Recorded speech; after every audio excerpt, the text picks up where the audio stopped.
Good morning. I have a few things I want to say before we start this video. First is, I just found this video this week after 2 days of looking exhaustively for something with John Meacham. This is the book that I keep mentioning. It's called American Gospel. It talks about the founding fathers, the faith of the founding fathers, and how their faith played into the creation of the Constitution and our democracy. And as I looked through it, I realized I probably didn't read the whole thing because my underlines stop after about a third. And it looks huge, but in fact, like half of it is appendix. This is where the appendix starts. It's 250 pages. I would love to read this with you all if you wanted to, but again, 250 pages is a lot to ask of people to read.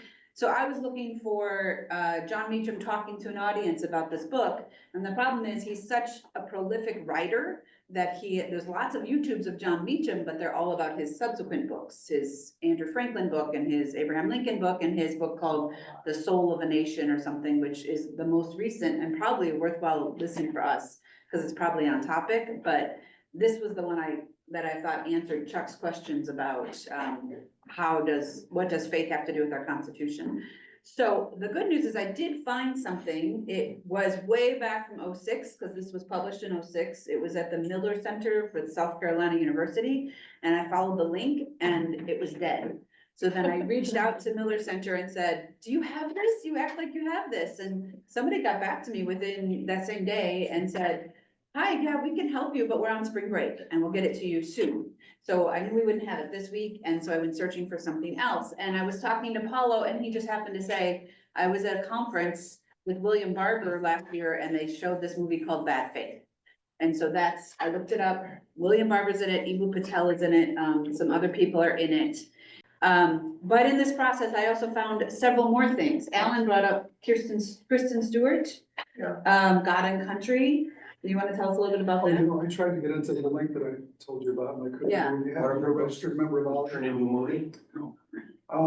Yeah, Rob Reiner turned it into a movie called, God and Country God or or something, something. thank you. Yeah. Maybe you should tell us. No.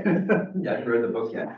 But I haven't seen that in a long time, but it's based on her. Well, that's like another possible entry, and then another clergy group I'm in started mentioning, how can I talk about this issue without basically talking about January 6th or Trump, because my congregation won't have that.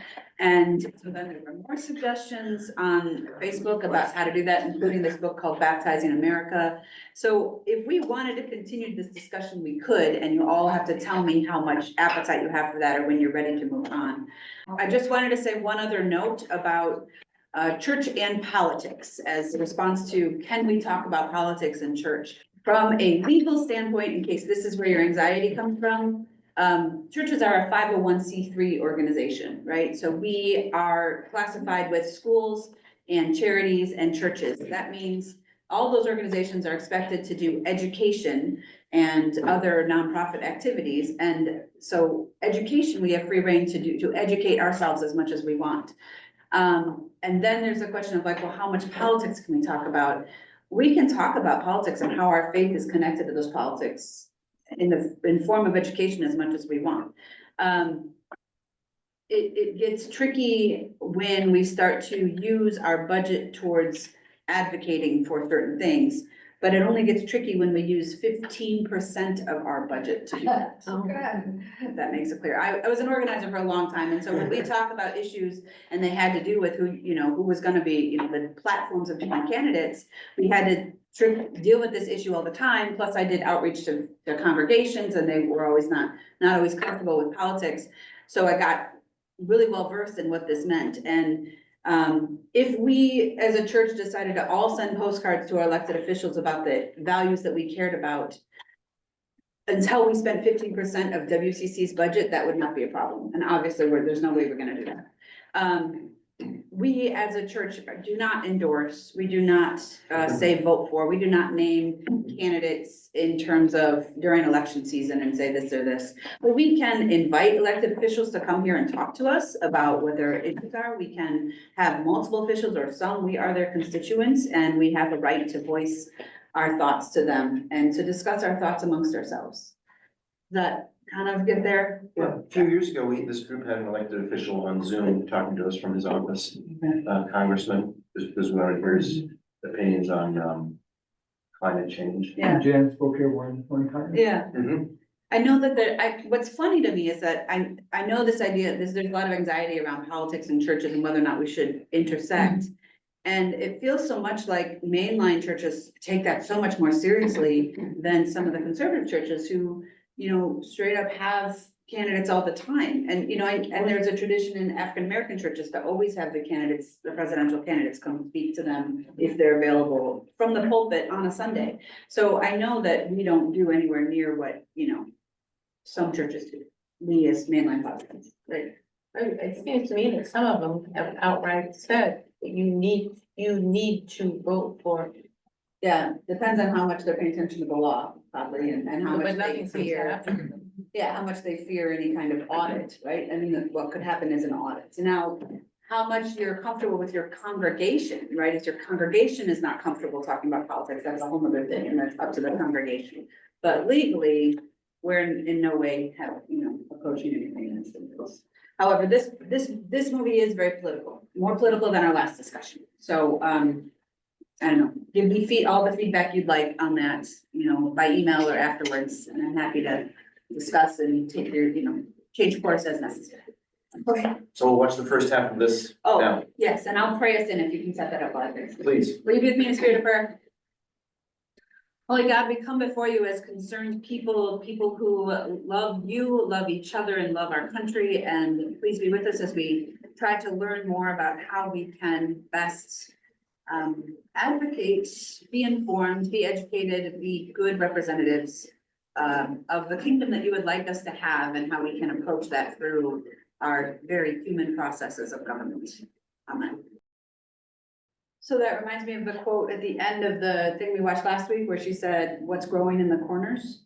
Right? The woman questioning Reverend Blackman said, "I wonder about what grows in the corners." And yes, this Christian nationalism thing has been growing in the corner, and what can we grow in the corner to be the opposite, or to be more welcoming, or to solve this? And so when I saw that, I was like, and this is the corner in which it was growing. Are they gonna talk about gerrymandering next week? I don't know, because I haven't watched all the way through. That's how this is done. That, and the one thing that wasn't mentioned is the purging of the rolls of anybody who's has Sure. any name that Right. matches someone who's been in prison. Gerrymandering, purging, it's overall voter suppression. But gerrymandering really is, in my opinion, just really fails voting rights in America. Like Wisconsin, you can get 58% of the vote, and you get 35% of the state legislator. Look at some And of because of gerrymandering. North Carolina is even worse. I mean, Illinois the same way. But always gerrymandered the other way. Yeah. And we've gone to Democratic legislators and asked them not to do this. They said, no, we can't. We were not going to. So unilaterally. So this evil exists in both parties. Right. True. And I think it's destroying voter, rights in the country. And you know you're not in Majority a, can't- you're not in a competitive district, you're not gonna vote. Right. You're less Well, likely to. worse yet, if you're in a competitive district, the person who runs for the party that's in control, their worst fear is that they will be primaried by an ultra extremist in their party. Mhm. And so therefore, gerrymandering drives all the representatives to the extremes of their party. It seems to be doing that more and more and more. Sure. And so it's Supreme Court said we won't touch it, they said that's not our law, it's like a local. but that means then fine, because it exists, and if they won't do something about it, then we're faced with this really big voting problem. Current court decimated the Voting Rights Act. And also let all the money in to Oh, and then there's, exactly, corporations united. Citizens United, that's right. Money is speech, according to that. The rich people have got more of a voice than the farmers do, right?